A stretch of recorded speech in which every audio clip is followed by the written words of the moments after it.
Ginoo, meron po kayong panauhin. Sino na riyan? Ayaw po diyang sabihin. Sayang aking ipinabayad sa'yo. Basta ka nagpatuloy nang hindi mo kilala sa aking tahanan.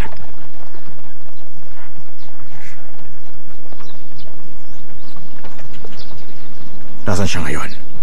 Ayan! Kagati mo! Sugod! Lumaban ka! Laban! Ganyan nga. Kagatin mo, laban Ganyan. lang.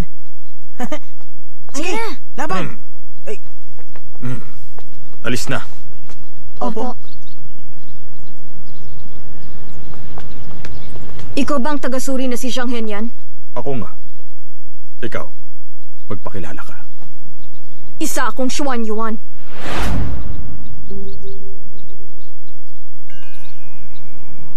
Nakatitiyak ka ba riyan?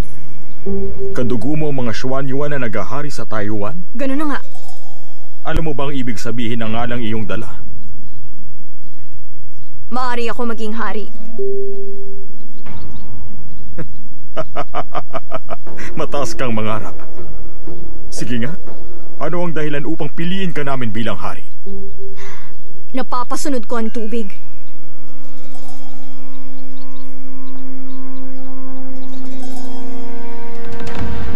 May katotohanan ba yan? Oo naman. Taga-Silbi, magdala kayo rito na tubig. Hindi na kailangan yan. Walang tigil ang pag-ulan dito sa kabisera. Kung ayaw niyo akong paniwalaan, ipakikita ko na lang sa inyo ang aking kakayahan na pasunurin ng tubig. Kahit ang kasapi ng angka ng Xuan Yuan nahihirapan gawin ang bagay na yan. Kaya makikita natin, lubhang napakabata mo. Hindi ka nakakaramdam ng takot. Hindi.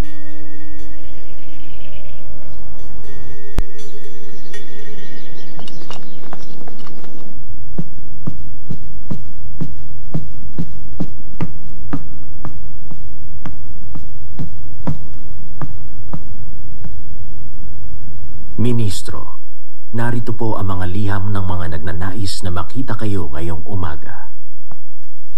Wala pa akong isang araw dito. Nais agad nilang makipagkita sa akin. Sino ang mga nagpadala ng liham?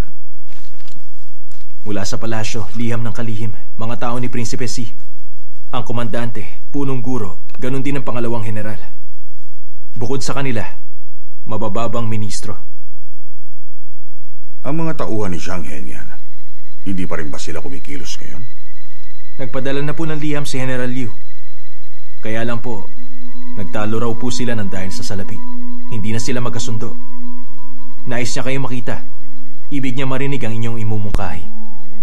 Kung ayaw sa kanya ni Xiang Henyan, bakit naman ako magtitiwala sa kanya? Iulat ninyo ang kanyang katiwalian. Kahit na isa siyang general na may mataas na katungkulan dito sa ating pamahalaan. Palagay ko, sapat na si Yang Jingchen bilang kanyang kapalit. Opo. Itayo mo ako.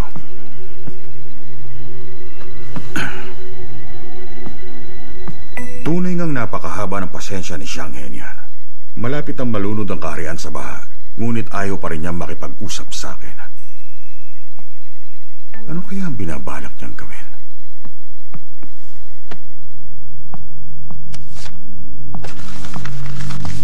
May binatang nagpakilala na isa siyang Xuan Yuan. Amain, alam ko na po ang dahilan. Ano yan? May nakita pa siyang isang Xuan Yuan.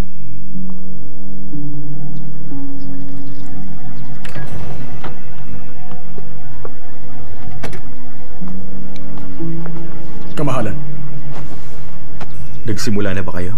dinala na po siya ni Ginoong Zhang sa hari. Encoded by BitsTV.com. Talagang hindi siya makapaghintay. Ayos lang. Nakamasid ang tao ni Qizhen sa kanya. Kailangan niya yung malaman. Imbis na siya ang maunahan ni Qizhen, siya na ngayon ang mauuna. Meron siyang pagkakataon. Napakautak niya. Ngunit hindi ko po maintindihan. Bakit kailangan niyong gawin yon? Napakabata pa po niya. Paano kung... Kailangan mo lang matiyak ang kanyang kaligtasan. Kung may mali, akong bahala.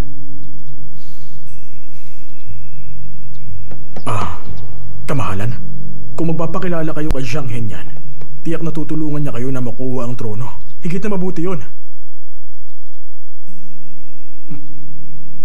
Patawarin po ninyo ako. Mali po ang aking sinabi.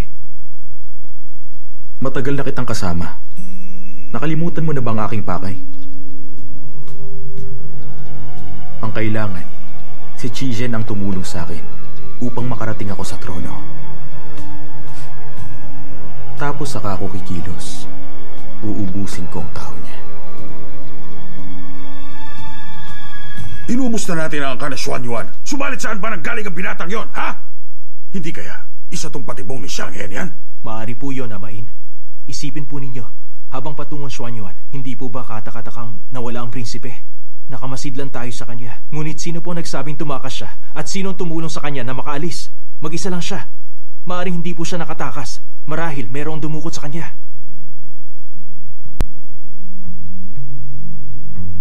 Ang ibig sabihin ba niyan? Sa aking mga tao, mayroong taksil na nagbibigay ng tulong kay Zhang Henyan. Dapat po tayong mag-ingat.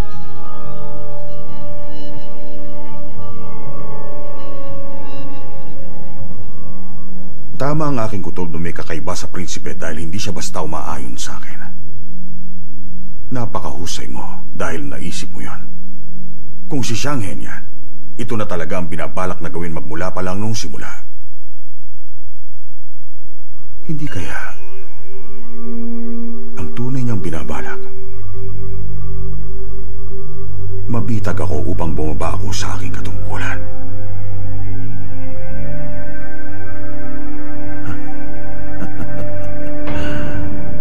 Tiyak na magiging masaya ito.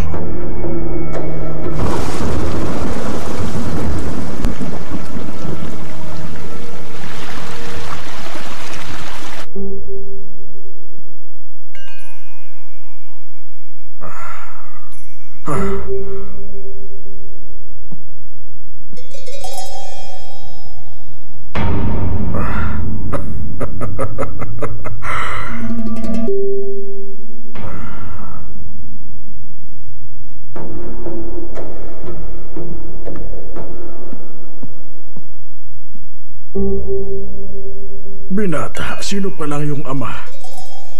Sa prinsipe ng Shinan, Xuan Yuan Shi.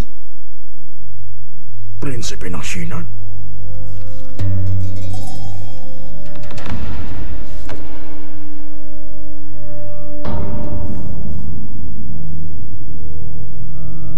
Kamahalan, nakita ko po sa talaan. Nasa ilalim siya ni Xuan Yuanse. Xuan Yuanse?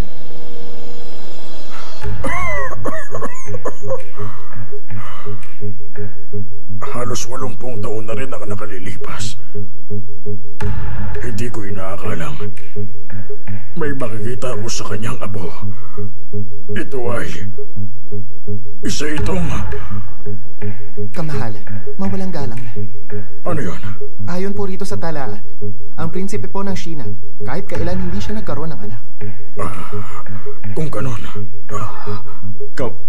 Kamahalan, kasi po, Hindi kasal ang aking ina sa aking ama. Isa siyang taga-silbi, namatay matapos niyang manganak. kamahalan, ang ating nakaugalian, ang mga anak sa kasalamang ang isinasama sa talaan ng palasyo. Kaya, ang babaeng nagsilang sa binatang ito hindi na isama sa talaan. Ganoon po ang nangyari. Hindi siya maaaring maging tagapagmana. Ginagamit natin ang talaan upang malaman kung sino ang karapat-dapat sa trono. Kung wala ang binatang yan sa talaan, ibig sabihin lang nun, hindi siya tunay na kabilang sa angkan ng Xuan Yuan. Talaga bang dumalo uli ang hari sa pagpupulong? Si Ginoong Yang, may kasama po siyang binata sa pulong at ang sabi niya isa raw po siyang Xuan Yuan. Nais niyang makaharap ang hari. Isa lang ito sa palabas ni Xiang Henian. Mahina na ang hari at kailangan niyang magpahinga. Ang lakas naman ng loob niya na palabasin pa uli ang hari upang linlangin siya. Tama po. Tila wala sa sarili niya ang kamahalan at hindi na alam ang kanyang ginagawa. Subalit nang marinig niyang may dumating na bahagi ng angkan ng Xuan Yuan, agad siyang nagpatawag ng isang pagpupulong upang makaharap sila. Kayo na pong bahala. Ministro niyan, marahil noon sasang-ayon pa ako sa iyong sinasabi. Subalit ngayon bilang na lang ang angka ng Xuan Yuan. Kung nais mong sundin natin ang talaan, ihanap mo ako ng buhay na kasapi nila. Ilang buwan nang walang tigil ang pag-ulan sa kaharian. Nagbabadya na ang pagbaha rito sa ating kabisera. Kailangan natin makakita ng tutulong sa kamahalan nang sa ganun mailigtas natin ang buong kaharian sa isang maiiwasang sakuna. Kung matutulungan niya tayo, bakit natin siya pipigilan? Nasa harap na natin ang kasagutan. Kailangan pa ba nating umasa sa lumang kaugalian upang mailigtas ang kaharian? Nauunawaan kita. Subalit hindi natin maaaring basta paniwalaan ang sinasabi ng binatang yan dahil sinabi niya na isa siyang Xuan Yuan. Ang kinakailangan natin, dapat may patunay sa kanyang katauhan. Paumanhin kong abala ako sa inyong usapan. Punong ministro, mabuti na lang po, dumating kayo. Bakit yung ipinipilit na sundin natin ang talaan? Isa lang ang paraan upang matiyak natin ang kanyang katauhan. Ang kanyang kakayahan. Tama ba, kamahalan? Kung ganon, dali ng binatang yan sa kawanihan ng panahon. Saka na natin pag-usapan ang katayuan niya.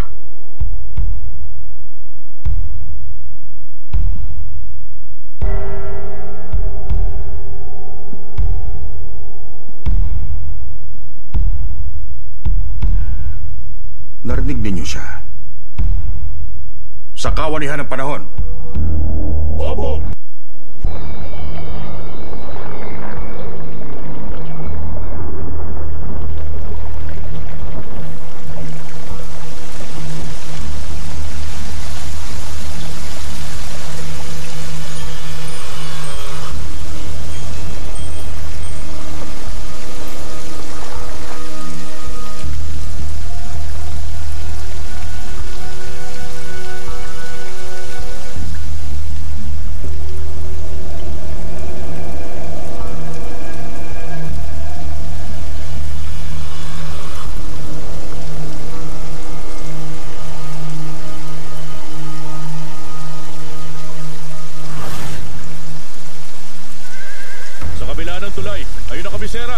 Wala na bang ibang madaraanan? Narito na tayo.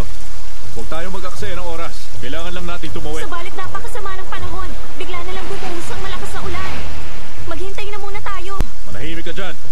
Kapag hindi ka tumigil, ihahagis kita sa ilog. Mga kasama, maganda sa pagtawid! Here! Uy, General G. Meron bang humahabol sa inyo? Bakit nagmamadali ang General? Siya ang inyong tanungin. Here!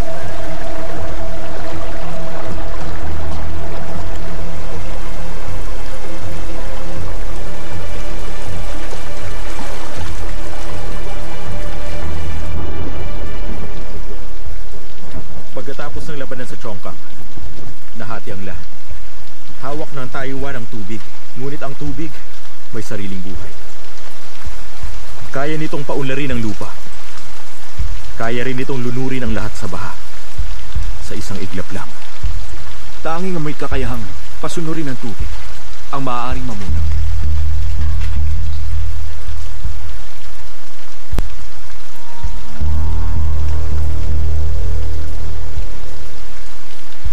upang maging bihasa, dapat palagi magsanay. Ginoong Zong, ang aking nais, maglaro tayong dalawa.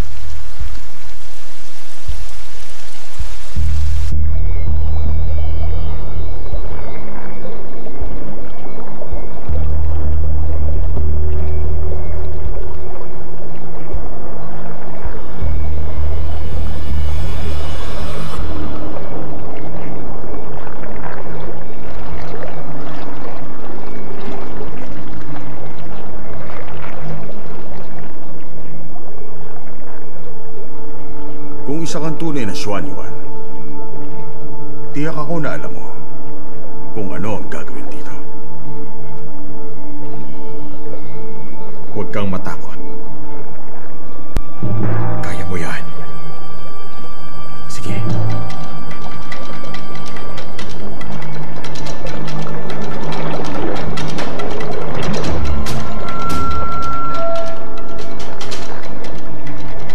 Sandali.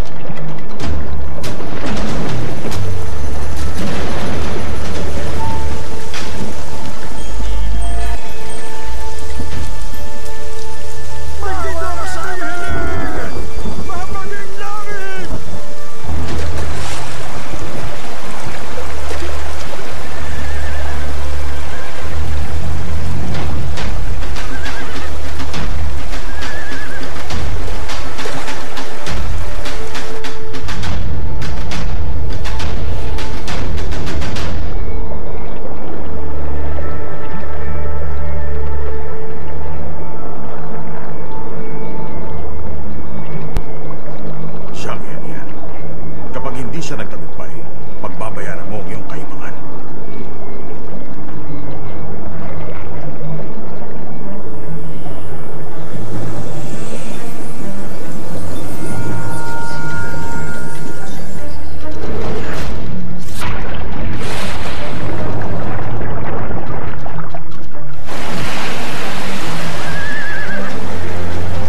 Tagumpay ka! Tagumpay siya sa pagpigil sa ulan!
Magbigay-pugay kayong lahat sa tagapagligtas nating lahat. Nagpapasalamat po kami sa pagligtas ninyo sa kaharian.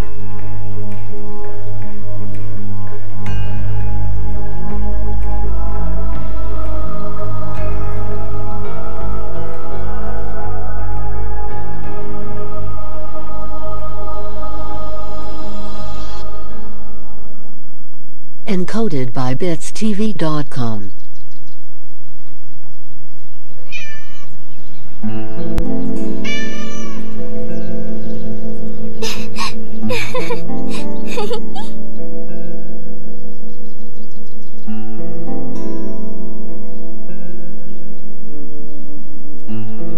Kung masusunod niyo ang 3 panuntunan ko, sasamahan ko kayo sa kabisera.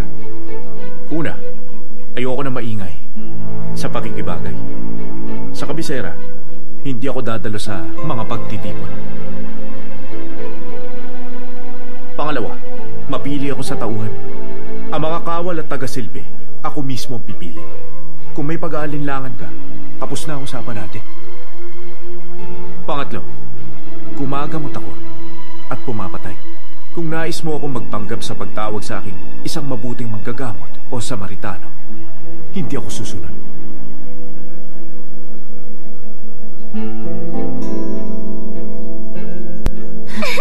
Diyan ka lang! Ano ba?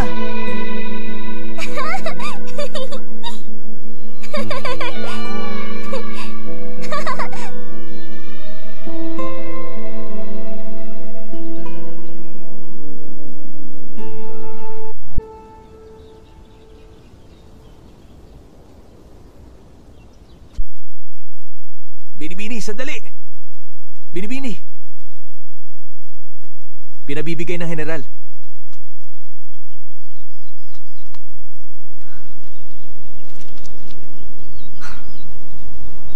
Kakaiba ang General nyo. Hindi ba tinawag niya akong magnanakaw? Subalit bakit bigla niya akong binibigyan nito? Patunay ba to upang mahuli ako? Nagkakamali ka. Lubos na nagpapasalamat ang General sa pagligtas sa kanya. Ninanais ka lamang niyang tulungan upang mayroon kang panustos sa iyong paglalakbay. Tama ang kanyang sinabi. Tatanggapin ko ang mga ginto. Pagkatapos hahanapin ko ang aking kasama. Diyan na kayo. Sandali, Binibini. May kailangan ka pa? Wala naman. Subalit, hindi ka maaaring umalis. Sabi ng General, utang ng loob niya ang pagligtas mo sa kanya. Subalit, hindi pa rin nahuhuli ang kumuha sa Shukonlin. Sa ngayon, isa ka sa pinaghihinalaan. Kaya, kasama ka namin maglalakbay. Ibig sabihin, may duda pa rin siya sa akin. Kahit na iniligtas ko na ang kanyang buhay? Opo. Ngunit tiwala siya.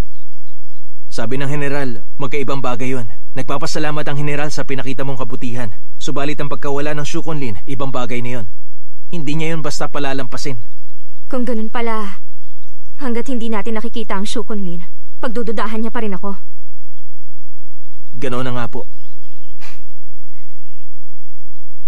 Ay, kung ako nga yung magnanakaw, pinabayaan ko na sanang malunod ang inyong General.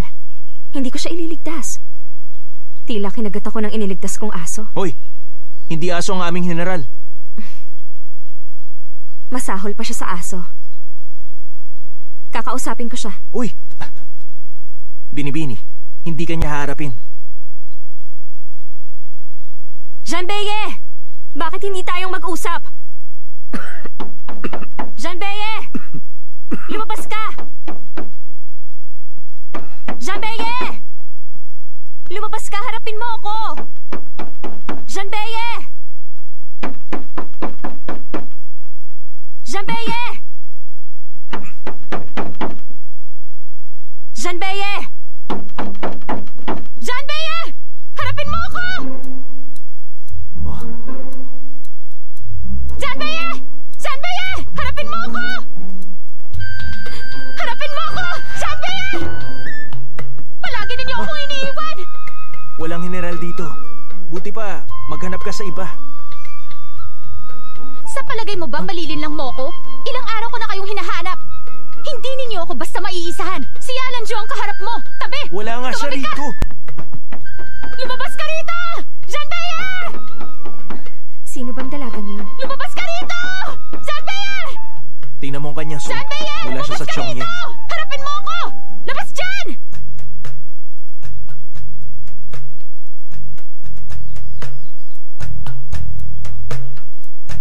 At sino ka naman? Bakit kasama mo si Budaga? Budaga?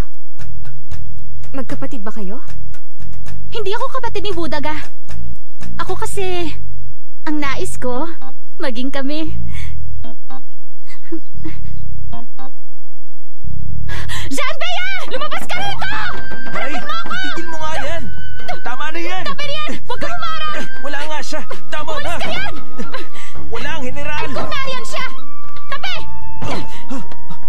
Uy! Sabing wala siya! Tumapit ka! Umalis ka na!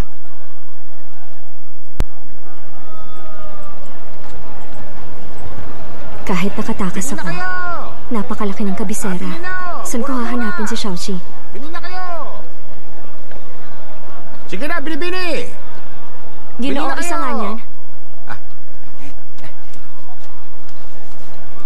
Heto, salamat.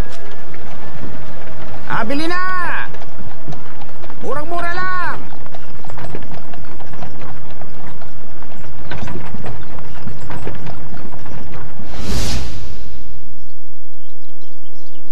Tandaan mo to. Kung sakali mang magkahiwalay tayong dalawa, gawin mo ang tanda na ito.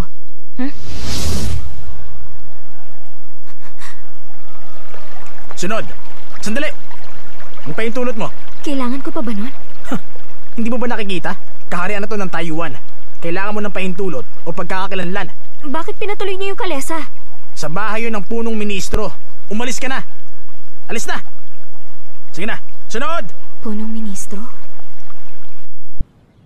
Ministro, malaking bagay ito para sa ating kaharian.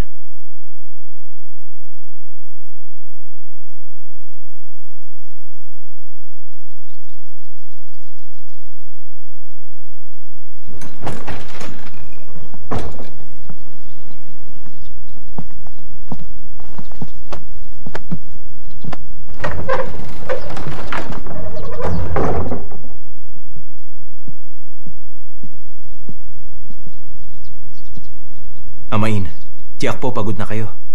Maaga po kayo magpahinga. Nang dahil sa isang binata, hindi na agad sila mapakali. Alam mo ba kung ano ang mga pinagsasabi nila? Nais nila makipagkaisa ako kay Xiang Henian. Makakabuti kung may kapayapaan sa ating kaharian.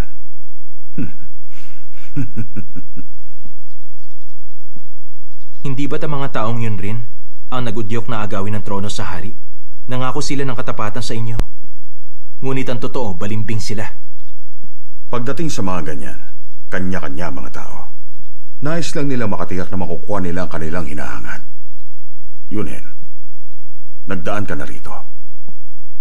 Kapag nagigipit ang isang tao, doon lumalabas ang kanyang tunay na kulay at pagkatao. Tandaan mo yan. Opo, Amain. Dumating na ang kinatawan ng Tiansya? Opo, tahimik ang kanyang pagdating. Si Xianbei ba ang kanilang ipinadala? Opo. Kilala siya sa kanyang lakas. Kahit na tinanggalan siya ng hukbo, huwag mo siyang mamalitin. Tandaan mo, dapat maging maingat ka pagdating sa kanya. Paanyayahan mo siya rito. Subalit, tayo lang makakaalam. Opo, Amain. Si Xiang Henian, ginatagpuan siyang kabilang ng angka ng Xuanyuan. Kaya sa ngayon may hinahawakan siyang panlaban.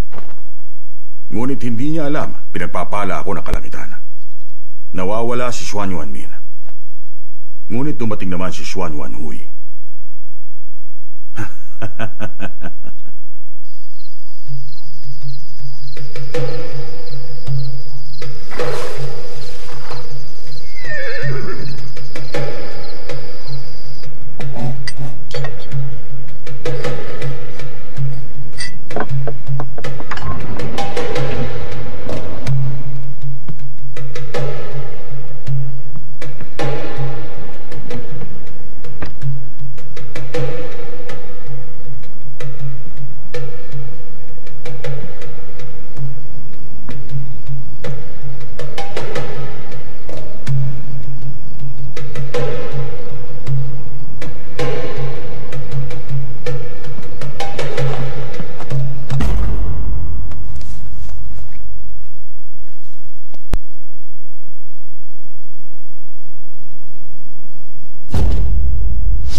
Sandali!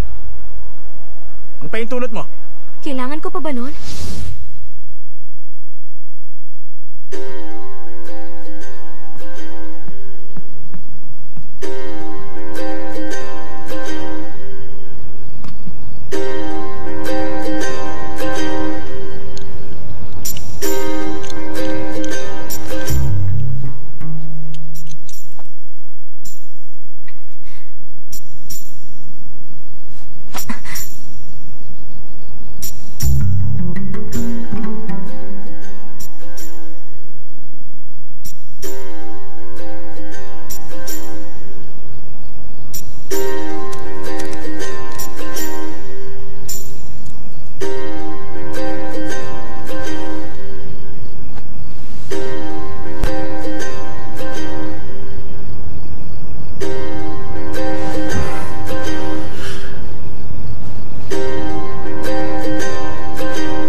Kanina ko pa pinakikiramdaman kung ano ang binabalak mong gawin sa akin.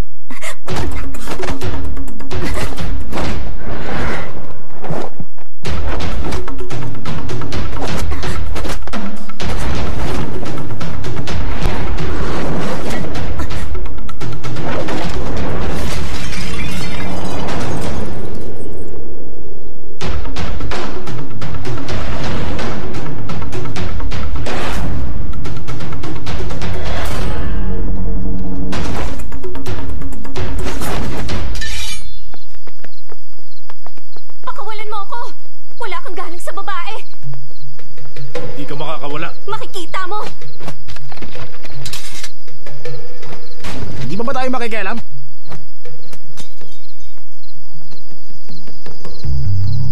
Nag-iisip ka ba? Ngayon lang may pumasok na babae sa silid ng general. Manggugulo pa ba tayo? Magsitulog na kayo. Sige na. Hayaan lang natin sila.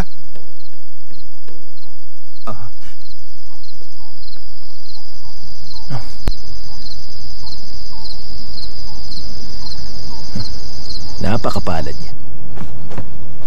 Pakawalan mo ako! Shanbeye! Mandaraya ka! Tigilan mo na ang pag-iingay riyan. Pakawalan mo ako! Sisigaw akong nananamantala ka! Hindi ikaw ang tipo ko. Hindi yun mahalaga. Tulungan niyo ako! Pinagsasamantalahan ako ng general niyo! Tumahimik ka. Talagang umamin ka? Isa ka bang hayop? Ikaw naman kasi. Pakawalan mo na ako. Magdusa ka dyan. Pinatunayan mo sa akin na isa kang magnanakaw. Bukas dadaling kita sa kinauukulan upang maparusahan. Ngunit iniligtas kita. Kaya nga buhay ka pa rin ngayon. Ang kapal mo! Hindi ka marunong tumanaw ng utang na loob! Kailangan ko lang yan upang makapasok ako sa kabisera. Pupuslit ka sa kabisera? Hindi mo magagawa yon. Hanggat hindi natin nakikita ang Shukunlin, hindi kita pakakawalan. Magtutungo ako ron upang hanapin yon. Maiba pala ako. Nakita ko si Xiaoqi.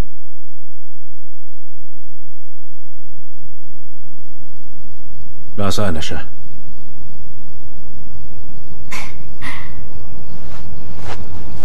Pakawalan mo ako.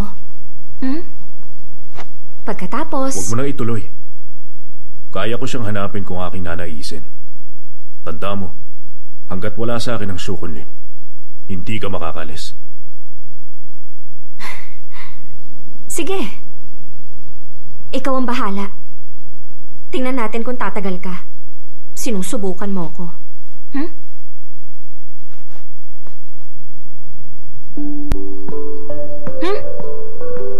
Kinakausap pa kita.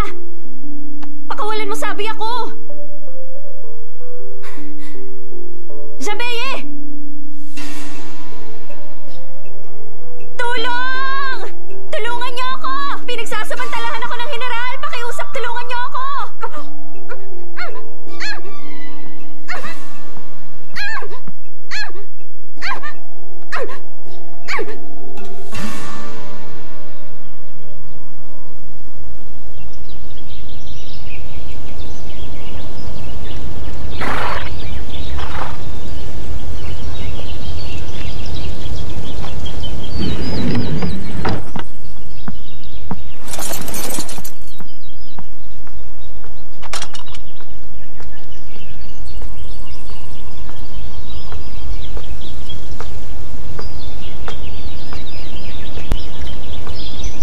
Huling-ulit ko na itong sasabihin. Huwag mo na ako ulit susundan. Encoded by BitsTV.com. Bakit naman? Hindi mo pag-aari ang daan. Tigilan mo na ang pagsunod sa akin. Ngunit... Sandali! Bakit ba napakalupit mo sa kanya? Iisa lang ang ating patutunguhan. Ano kung kasama siya? Wala akong nakikitang mali ron. Kung naging lalaki lang siya, ayos lang sa atin. Magkasundo kaming dalawa. Napakadali niyang pakisamahan. Nais ko siyang makasama. Hoy! Gio! Po! Ilayo mo siya rito. Teka! Sandali! Kakaiba rin ang iyong pag-uugali. Tandaan mo, may kasalanan ka pa dahil pinagbintangan mo ko. Huwag niyo rin kalilimutan, iniligtas ko ang buhay ng inyong general kahapon. Huwag niyong sabihing, mga wala kayong utang na loob. Huwag mong sagarin ang pagtitimpi ko sa'yo. Ilang ulit na kitang pinagbigyan. Ano pa bang nais mo? Kung ganoon, maglaro tayo. Ang panalo ang magpapasya. Payag ka? Bakit ako papayag dyan? Ano, natatakot ka? Duwag pala ang inyong general. Nakakahiya naman. Takot siya sa isang babae. Bakit kaya ayaw niyang pumayag? Ang akala ko pa naman, matapang siya. Ang totoo, ayaw niyang natatalo. Kung matatalo siya sa harap ng mga tauhan niya, nakakahiya talaga yun. Lalo na kung sa babae siya matatalo, tama ba ako? Huwag na nga lang. Kalimutan mo na lang ang duwag mo kasi. Ganyan ka pala. Tumigil ka na. Anong lalaruin natin? Ayan, nakikita mo ba ang dalawang banga sa ating harapan? Tig-tatlo tayong bato na ibubuslo sa banga. Ang laro, yung may pinakamaraming mabuslo sa banga, siya ang panalo. Nakuha mo? Hindi ka natatakot na patalo? Natatakot. Ngunit may usapan tayo, kaya susunod ako. Wala nang atrasan. Bihasa siya sa pag-asinta. Ayos lang.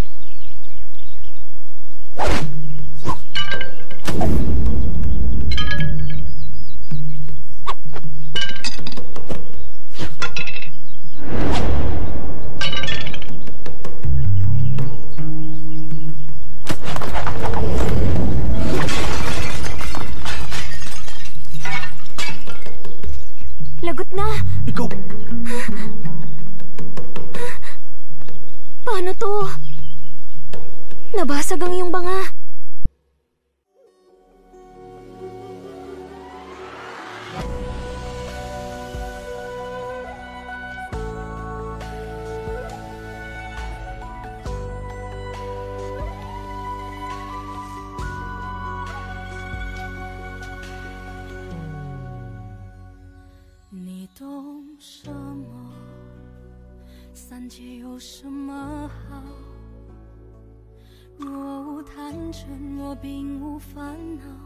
又怎能叫我一步三回头？为爱愁，为恨求，为情把魂魄都丢掉。要我爱的那个爱我，只要那一个爱我。你用什么换这一爱难求？若无病弱，若永无苍老，又怎叫花火孤身助心斗？为人守，为心留，为梦把运气都赶跑。要我美得多，他魂魄一直在他心里闪烁。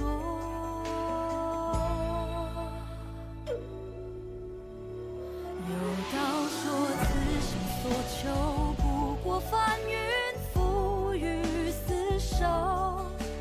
求若不得，执念悬心，眉头紧锁。有道说来世若求，唯愿寒蝉仗马参透。梦为星球，赐我哀愁，半生着落。